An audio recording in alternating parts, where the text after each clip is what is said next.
xitoyliklar O'zbekistonga kirib keldi, ularni pul bilan ag'darib bo'lmaydi. Pul bilan ag'daraman desa, ularning puli ko'p. Ularni faqatgina endi kuchli tizim bilan yoki kuchli yaxshi bir taktikalar bilan ag'darsa bo'ladi deyilyapti. Bunga qo'shilaman, lekin bir narsani unutmasligimiz kerak. O'zbekistonga kirayotgan xitoyliklar ham bu anoyilar emas.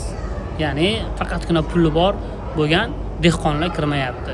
Ularning o'ziga yarasha strategiyasi bor, o'ziga yarasha tizimi bor, o'ziga yarasha intizomi bor. Har bir ishchisining o'ziga yarasha intizomi bor. O'shaning uchun ularga biz nafaqat kuchli tizim bilan, kuchli strategiya bilan, kuchli biron bir reja bilan bas kirishimiz mumkin, balki kuchli xodimlarimizni ishonchi va intizomi bilan ham kelishimiz mumkin. Chunki kompaniyani baribir asosiy kuchi xodim bo'lgandan keyin bizning xodimlarimiz Xitoyning xodimlaridan yaxshiroq ishlamas ekan, biz bozorni qo'ldan boy beraveramiz.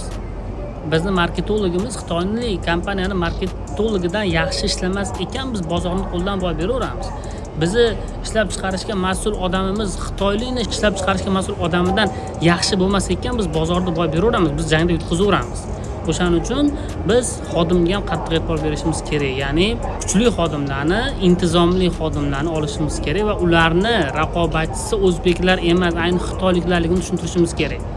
Ya'ni kompaniyadagi Hasanga, Husanga, unga bunga solishtirib zo'r degan bolamiz xitoylik uchun zo'r bo'lmasligi mumkin. O'shaning uchun biz endi xitoyliklardan ko'ra zo'r ishlaydigan bolalarni olishimiz kerak va ularni zo'r ishlashga majbur qilishimiz kerak. Ya'ni xitoyliklarni xodimlardan ko'ra yaxshiroq ishlaydigan xodimlarni tayyorlashimiz kerak. Buni ham albatta xitoyliklarning o'zidan o'rgansak bo'ladi, intizomni, boshqani va menimcha o'ylayman o'shanda qanaqadir effektga erishishimiz mumkin.